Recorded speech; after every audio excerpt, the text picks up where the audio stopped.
My name is Janice Williams.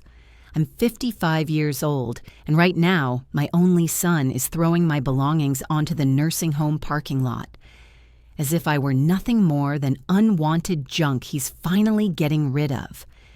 "Your home is here now, Mom," Marcus says, his voice trembling like every word is hurting him physically, as if he's sentencing not me, but himself.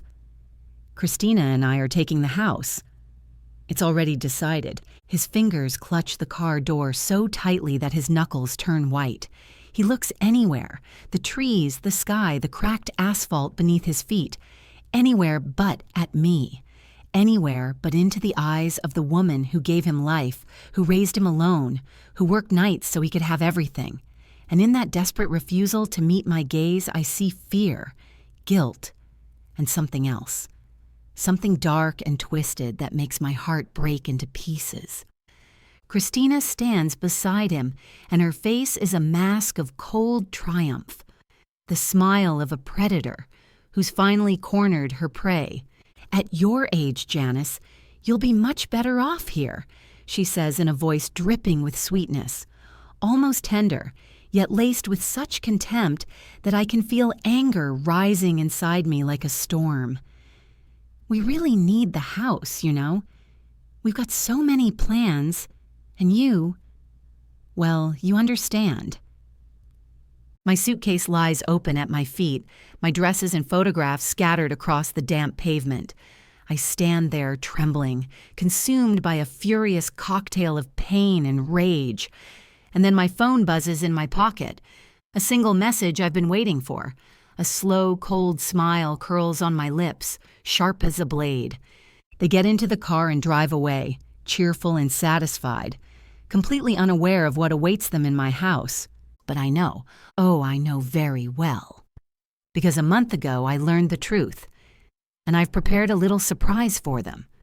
One they'll never see coming.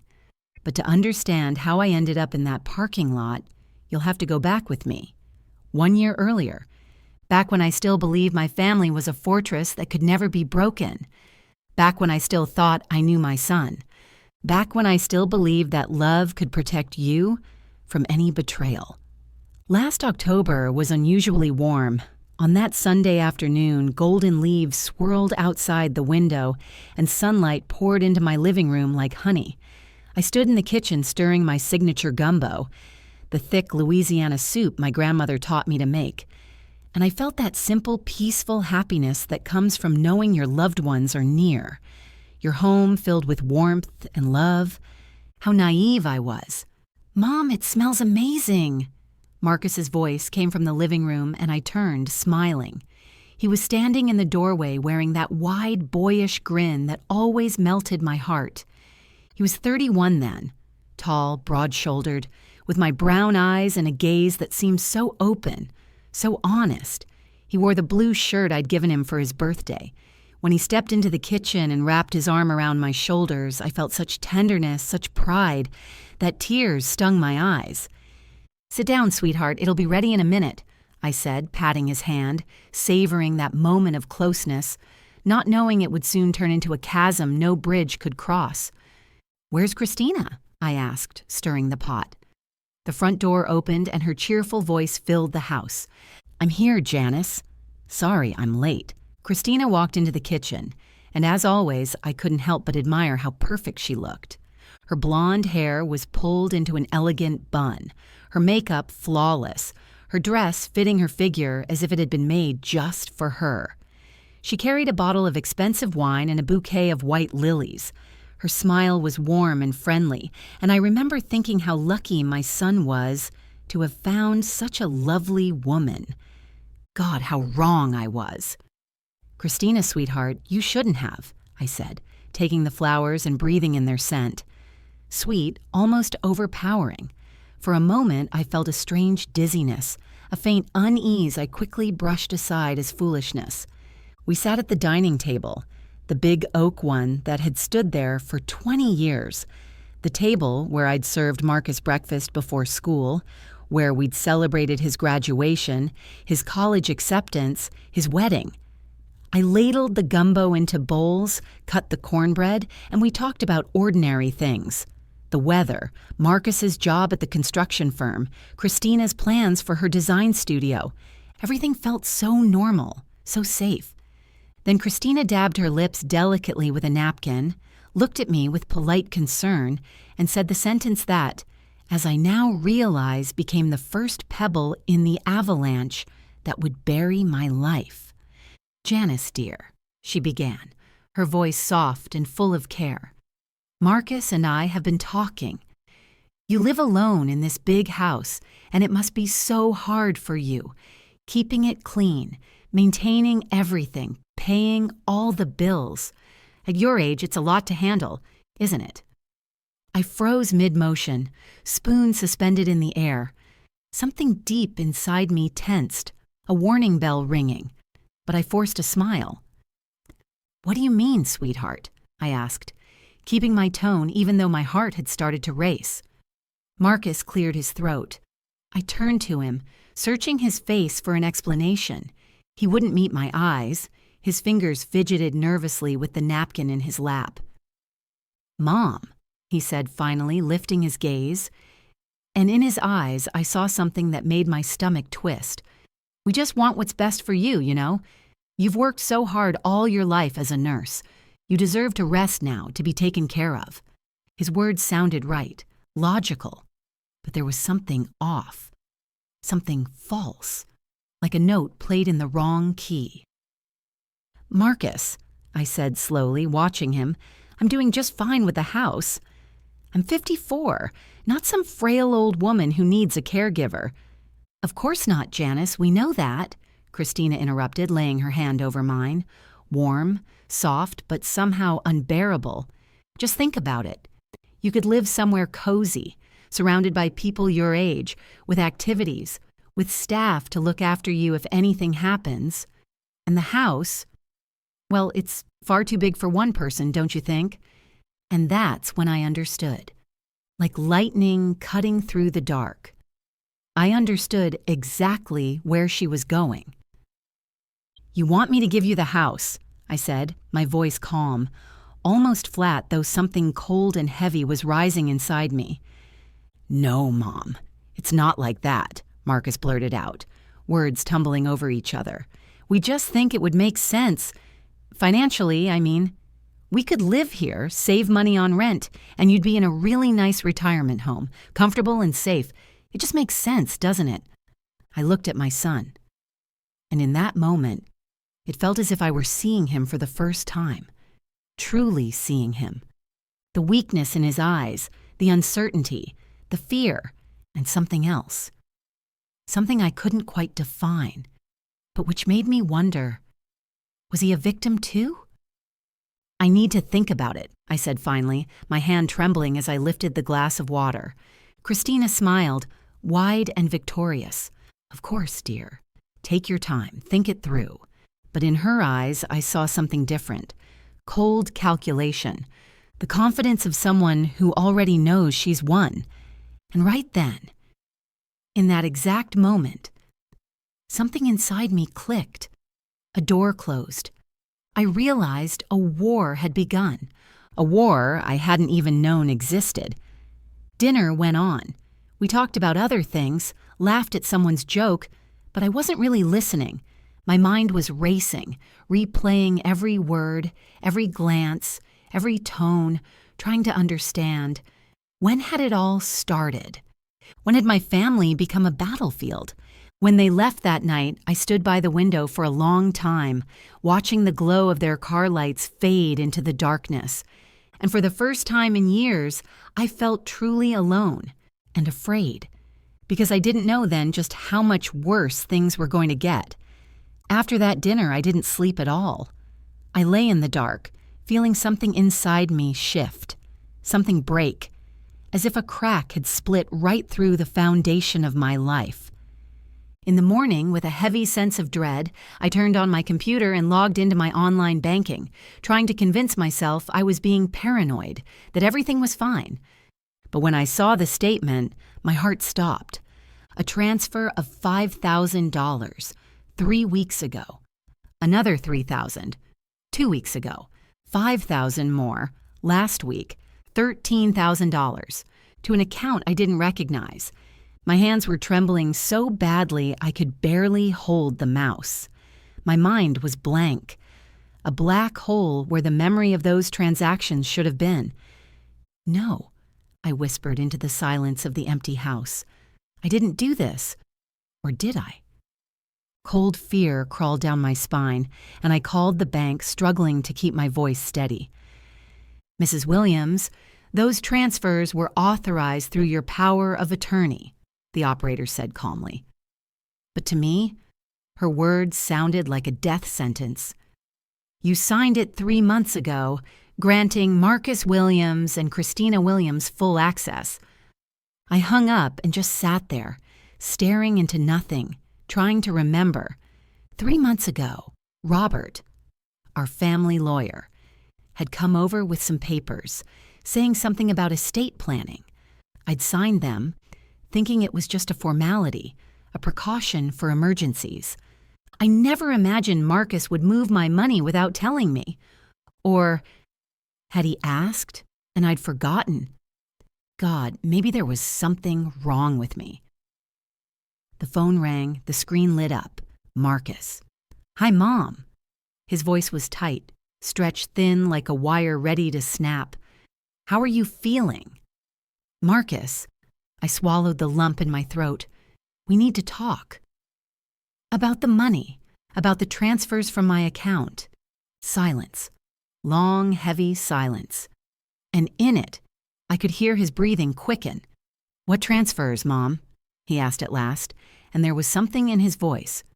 Defensive, frightened.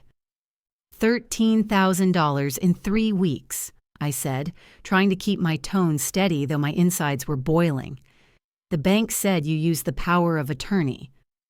I heard movement, the creak of a door, a muffled step, and when he spoke again, his voice was lower, almost a whisper. Mom, I was going to tell you, he said, his tone desperate, almost childlike. It's not what you think. I wanted to surprise you. I hired contractors to fix up the house. The roof's leaking. The foundation needs work. I paid them up front so they could start soon. I just wanted to take care of it without worrying you. It sounded reasonable, even touching. But something about the way he spoke, the speed, the nervous rhythm, didn't sit right.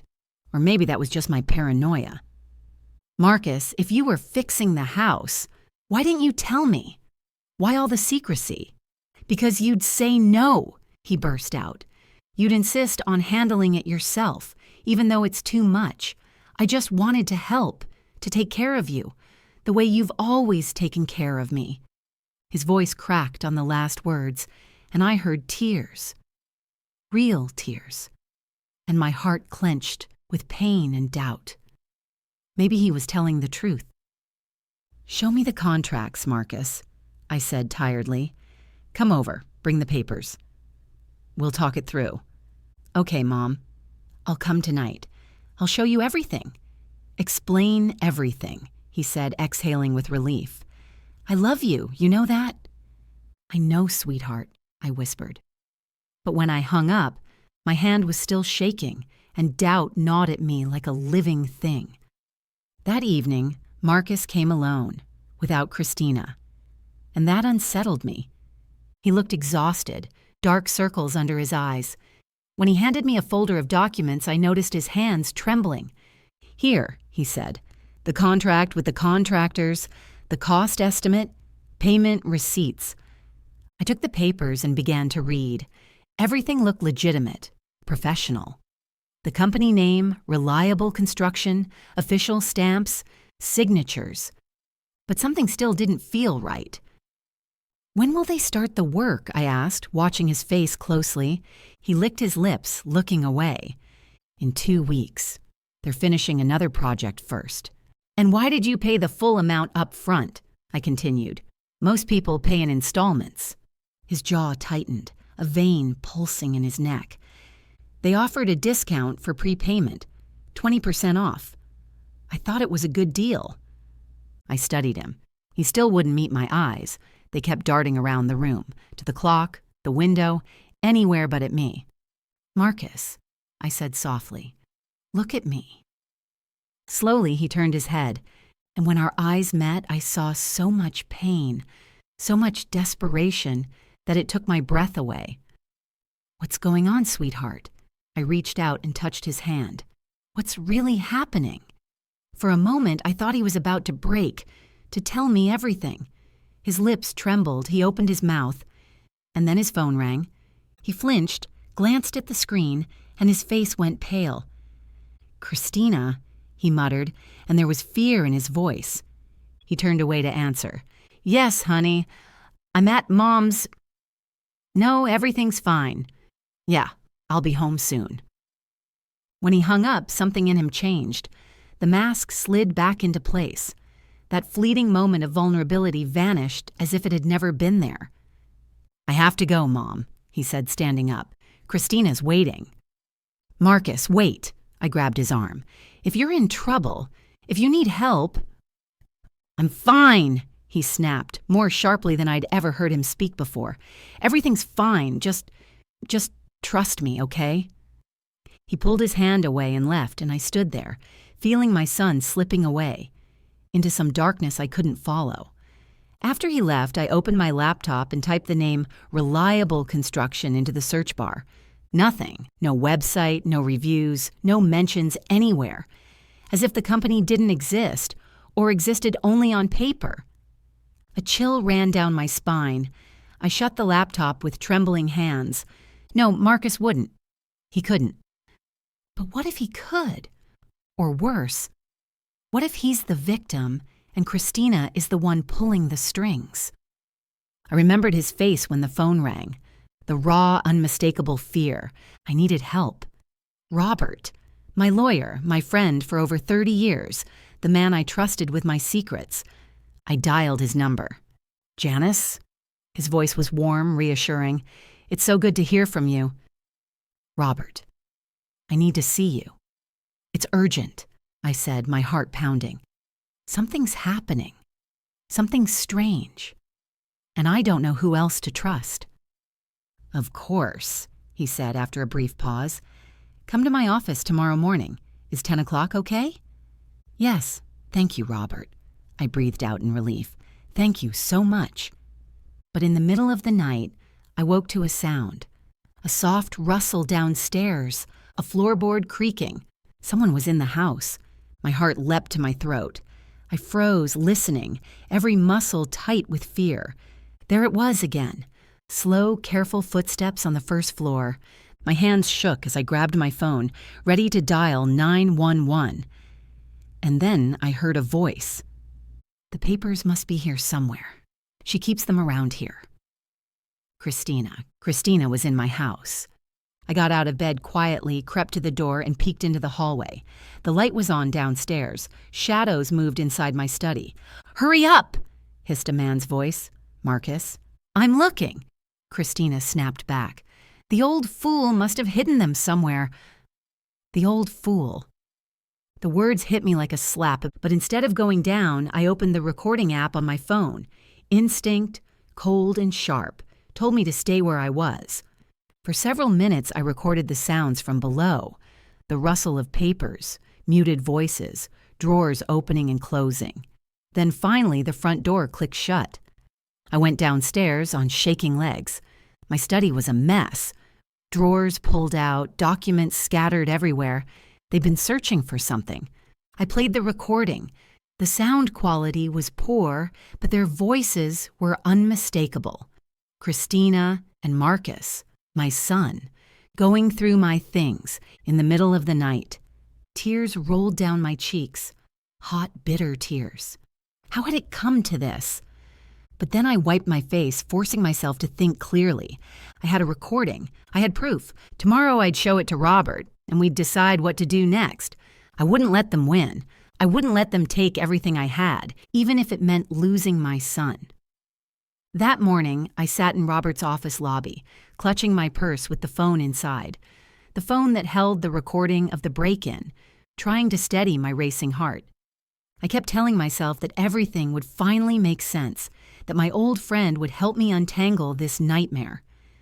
The door opened and Robert appeared, silver-haired, impeccably dressed, with the same warm smile I'd known for 30 years. But today, that smile felt forced. His eyes flicked away from mine for just a second, and something inside me tightened. "Janice, come in, please," he said, ushering me into his office. When he sat down behind his desk, I noticed how he folded his hands in front of him, a subtle, defensive gesture, like a man building a wall. I told him everything: the missing money, the power of attorney, the fake construction company, the break-in. My fingers trembled as I handed him the phone.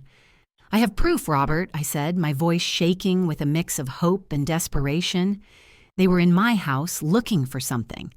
Christina called me an old fool. Robert took the phone, but I saw his hand twitch. He swallowed before pressing play. His face remained still as he listened, but I could see his jaw tighten, the faint muscle pulsing as though he were fighting some internal storm.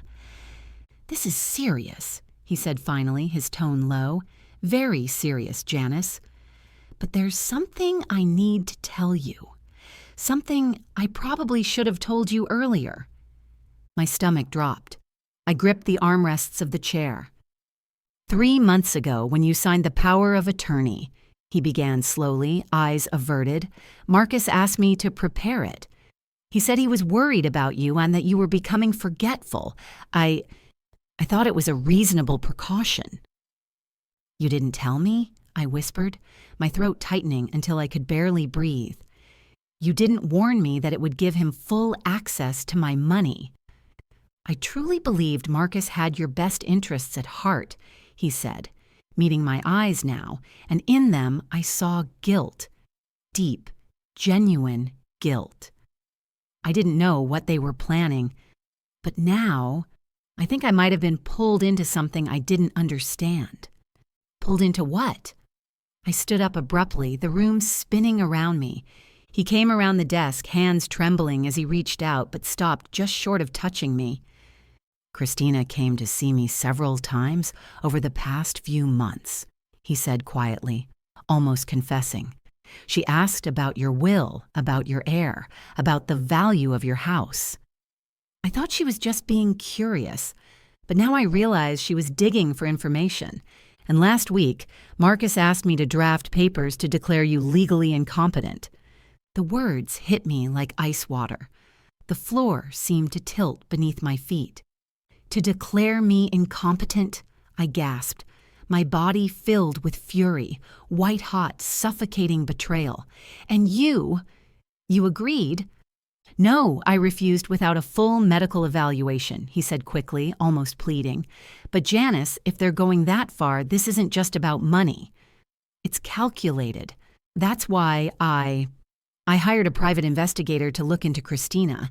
He went to the safe, took out a thick folder, and set it on the desk. "Christina Jane Williams, née Morrison." I opened it with shaking hands, and what I saw made my blood run cold. Photos of Christina with different men in different cities, documents from 3 previous marriages, 3 divorces, each involving accusations of fraud, manipulation, and attempts to seize assets. "Oh my God," I whispered, flipping through the pages. "She's a professional con artist." "It looks that way," Robert said grimly. "But she's careful." Every case was settled privately. She knows exactly how to play the game. I stared at the photos, my heart breaking. "And Marcus," I asked, my voice cracking, "does he know? Is he her accomplice or her victim?" Robert was silent for a long moment. He wouldn't look at me. "I don't know," he admitted finally. "There are signs she's manipulating him, but also signs he's involved." He spread out more photos. Marcus entering a psychiatrist's office, Marcus and Christina arguing in a car, his face contorted in anger or despair. "He's been seeing a psychiatrist for 6 months, Robert explained. "That could mean she's exploiting his condition, or it could be part of a plan. to build a medical record if things ever blow up. I looked at the photos of my son, my heart splitting apart. Who was he now? My boy? Or a stranger? "Robert," I said softly, meeting his gaze, "tell me the truth. Are you on my side?" He stared at me for a long time, and there was so much emotion in his eyes that I couldn't read it. "I've always been on your side, Janice," he said at last. But the words didn't bring comfort, because that's when I saw it. A photograph on his desk, half covered by papers, Robert and Christina sitting together at a cafe. And in that clear, damning image, Christina was handing him an envelope, a thick, heavy one, filled with cash. My heart stopped. "Robert," I whispered, pointing with a trembling finger. "What is that?" He followed my gaze, went pale, and quickly flipped the photo face down. "It's not what you think," he said quickly. Too quickly, his voice shaking. "It was payment for consultation. I was helping you, gathering information to protect you." "Then why was she paying you?" My voice rose, panic and rage building inside me. "Why were you taking money from her?"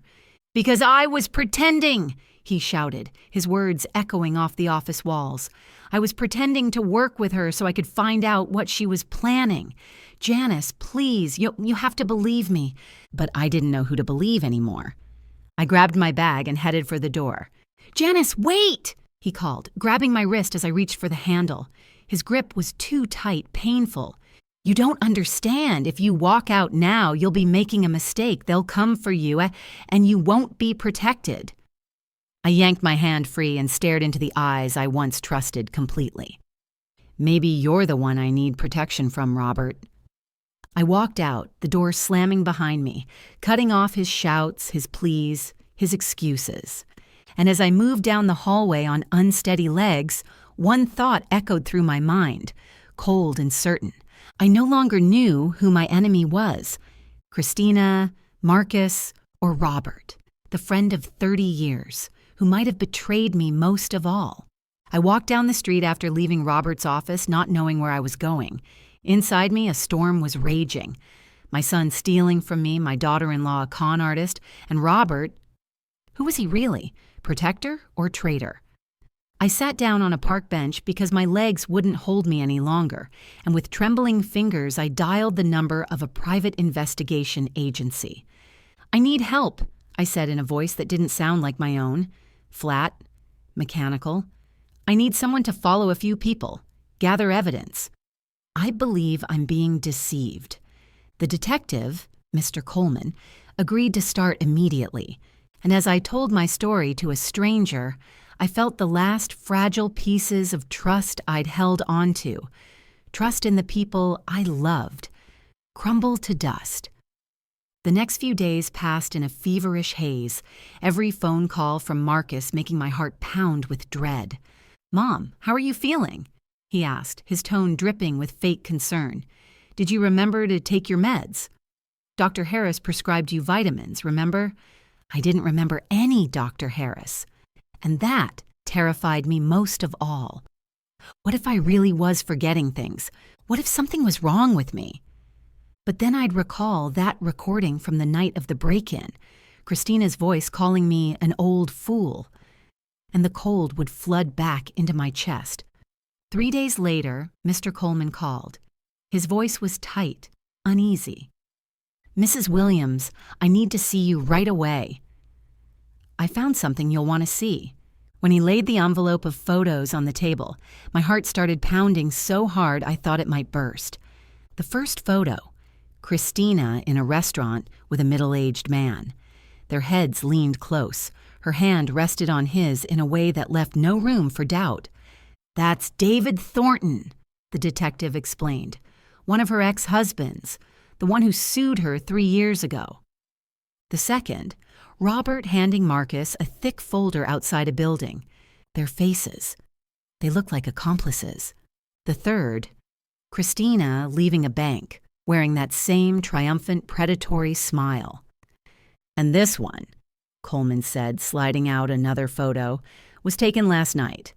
At your house, In the picture, my porch. Marcus and Christina standing there, and behind them in the shadows, a figure, a shape too familiar to mistake. Robert.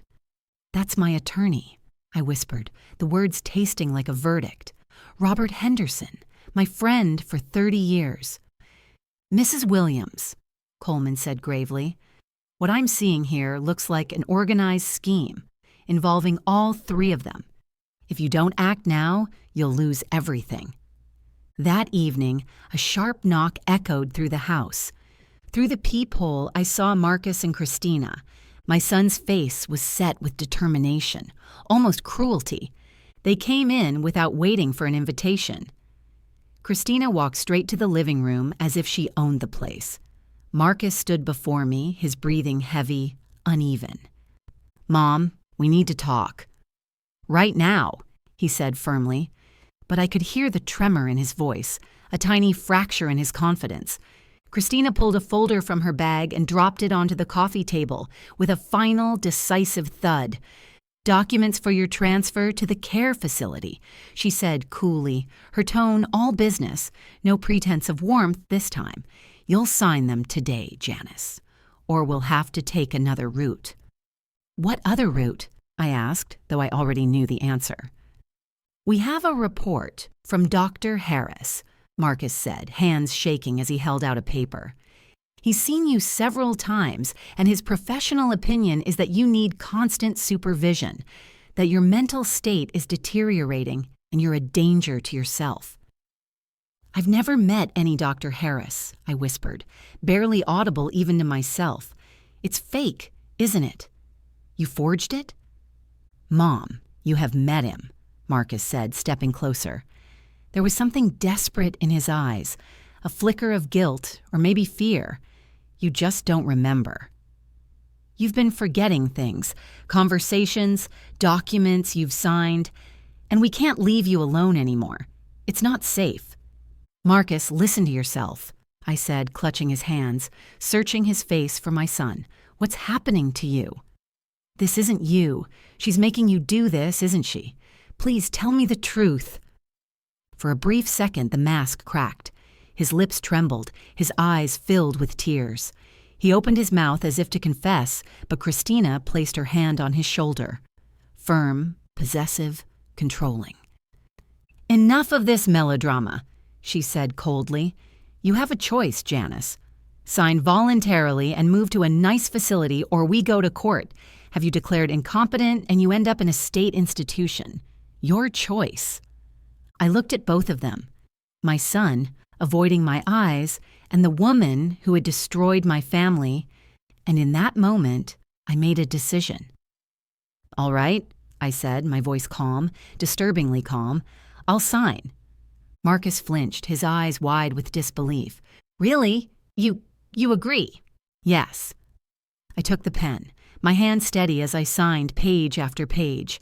I'm tired, Marcus. Tired of fighting, of doubting, of being alone against all of you. Christina gathered the papers, triumphant. But Marcus just stared at me, unsettled.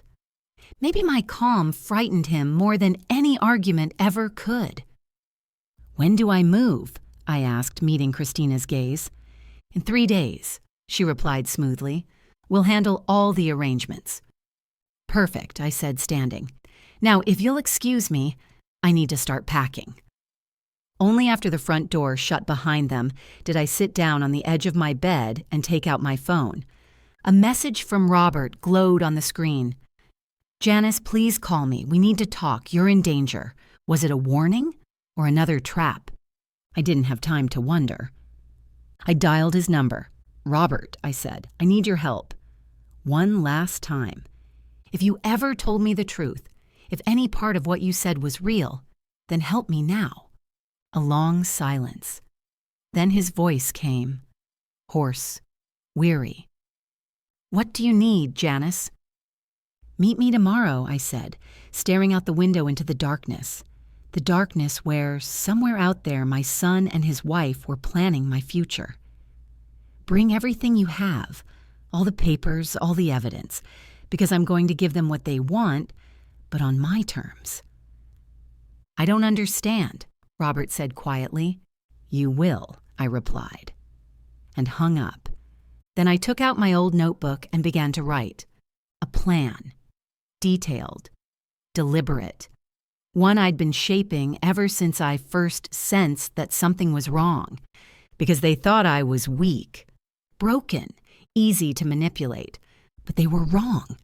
And in 3 days, when they come back to my house to take what they believe is theirs, they'll finally learn that the old fool is far smarter than they ever imagined. And here I am again, standing in the nursing home parking lot, my things scattered at my feet. My son climbs into the car to leave, certain he's taking me to a place he thinks will be my prison. But now I feel not pain, but a cold calm, because for the last 3 days I have been preparing for the war they started. Marcus opens the door with quick, nervous movements. For a moment he turns. Our eyes meet, and I see something like remorse in his face. Goodbye, Mom, he says in a trembling voice. We'll visit, I promise. I do not answer. I only look down with an expression of submission while a flame burns inside me that will not go out until justice is done. Christina is already in the car, typing a message, the smile of a victor on her lips. When they drive away, I stand motionless until the car turns the corner and takes my old life with it. My naivety, my belief that blood ties protect from betrayal. Only then do I allow myself to smile, slowly, coldly. Director Patricia Holmes comes out to meet me, and in her eyes is not pity, but understanding. Let me help you, she says, bending down toward the bags. I whisper to her, quiet. Everything going according to plan? Her gaze meets mine. Yes, Mr. Henderson is in position, waiting for your call. Everything's ready, exactly as you arranged. Back inside her office, Patricia shuts the door. We are no longer playing roles. How long? I ask, pulling out my phone. They'll be home in 20 minutes, she answers, checking her watch. Cameras are installed all over the house. Audio is live. Everything is being recorded automatically to the cloud.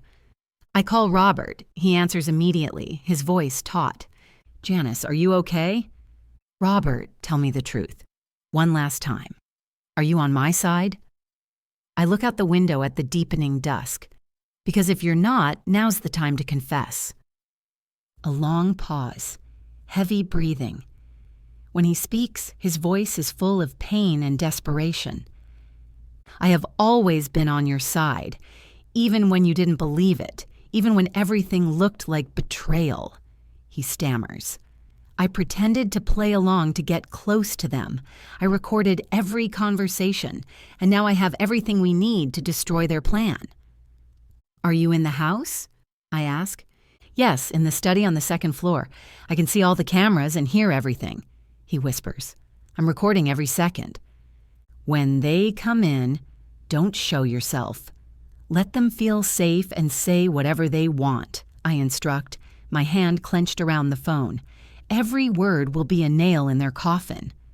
I call Detective Sarah Mitchell at the police. Do you have evidence, Mrs. Williams? She asks, professional but sympathetic. They'll be there in an hour, I say, glancing at the clock. My house at 247 Oak Street. There's something happening you need to see. It's all being recorded. We'll be there within the hour, she replies firmly. I hang up and look at Patricia, who watches me with a mixture of worry and pride. How do you feel? She asks.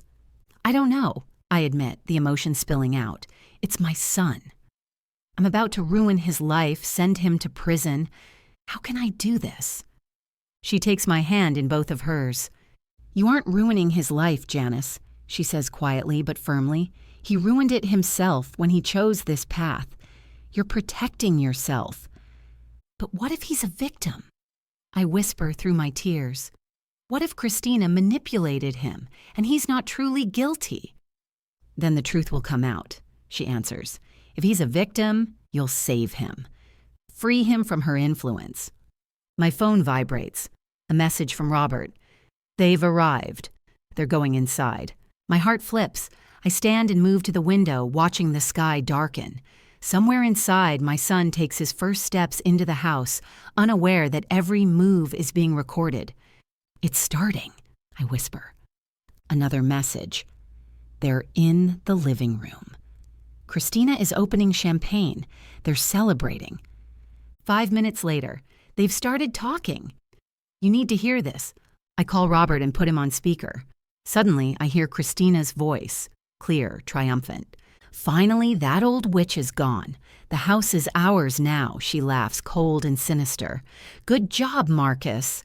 You played your part well, even though I thought you might break. My son's voice, weary and broken, replies, I almost did break, Christina. She was my mother. What we did was necessary, she snaps, cutting him off. Don't start with your guilt now. Each word drives into my heart, but I keep listening. And will Robert get his cut? Marcus asks. And those words confirm my worst fears. But then I hear Robert whisper into the line, Keep listening, Janice. Hear her answer. Robert! Christina's voice dripped with contempt. That idiot thinks we'll pay him $50,000? He knows too much, Marcus, and once the papers are signed, we need to get rid of him, like a witness. Silence. Long. Heavy. Marcus's voice, full of horror. Get rid of him? I mean he'll be a problem, Christina answers coldly, just like your mother would be, if she weren't in that nursing home to rot and die with no one to ask questions. I understood then. Robert hadn't betrayed me. He'd risked his life to help, and I nearly lost him because of my own doubts. Christina, I can't. Marcus's voice trembles. This has gone too far. I thought we'd only take the house and the money. Now you're talking about getting rid of people. A slap cracks through the room, sharp and brutal. You will do what I say, Christina hisses. Or have you forgotten who's in charge here? Without me, you'd still be a pathetic loser, living in your mother's shadow. Tears run down my cheeks. For the first time in weeks, it becomes clear. He's a victim, tangled in her web. She destroyed him, and now he's standing on the edge of an abyss. Enough, I whisper to Robert. We have everything. Stop this before it gets worse. I'm coming out, he answers, and I hear a door open. His voice on the recording rings out, strong, commanding. I suppose the party's over, Christina screams. Marcus curses. The police are on their way, Robert continues, and everything you said has been recorded. Every word, every confession. I put the phone down, unable to listen any longer, and look at Patricia, who holds my shoulders. It's time, I say. Time to go home and finish this. Patricia drives me home, and when we turn onto my street, I see the flashing blue lights of police cars. The familiar neighborhood now looks like a nightmare. Detective Mitchell approaches, her face serious, but in her eyes I see both compassion and respect. Mrs. Williams, she says, we've received all the recordings from Mr. Henderson. It's some of the most compelling evidence of fraud I've seen in my entire career. Inside, Robert meets me. Pale, exhausted, his lips trembling. Janice, I'm so sorry for everything, he says, his voice breaking, for pretending to be one of them. I didn't know any other way to get proof, to protect you. I take his hand in mine, squeezing it, gratitude flooding my heart. I know, Robert, and I'm thankful for your courage, for risking your life when I'd already stopped believing anyone could save me. In the living room, Christina sees me. Her face twists with such rage, she looks like a demon from an old nightmare. You old witch! You were supposed to rot in that nursing home, she screams, thrashing in the officer's grip. Her perfect mask shatters, revealing the predator beneath. Detective Mitchell snaps the cuffs onto her wrists. As Christina is dragged away, growling like a wounded animal, I turn to Marcus. He sits with his head in his hands, his shoulders shaking. Mom, he whispers, his voice broken, eyes red and swollen. I'm sorry. I didn't mean for any of this to happen. She manipulated me, used my fears, my depression. I was weak, and I let her destroy everything. I sit beside him, and he collapses onto my shoulder, clinging to me like the frightened boy he once was. I stroke his back gently, as I used to when he was small. Tell me everything, son, from the beginning. Through tears, he tells me how he met Christina when his life was at its lowest point, how she said all the right things, made him feel needed, loved, how she slowly started asking about my finances, the house, how she preyed on his insecurities and fed his fear of being alone, how he panicked when he realized what she'd dragged him into. But by then, it was too late. When I saw the fake medical report declaring you incompetent, I was terrified, he sobs. That's when I realized how far she was willing to go. But she had me trapped, Mom. I didn't know how to get out. Detective Mitchell offers him a deal. Reduced charges in exchange for testimony against Christina. I squeeze his hand. Tell the truth, Marcus. Accept whatever comes. It's the only way to start over, to become the man you're meant to be. When everyone finally leaves and the house grows quiet again, Robert sits beside me. He takes my hand in both of his, and in his eyes I see a depth of emotion I hadn't dared to imagine. Janice, he begins softly, I've loved you all these years. From the day we met, you walked into my office, a young widow with a little boy, so strong, so determined. I fell in love then, but couldn't tell you. You'd just lost your husband.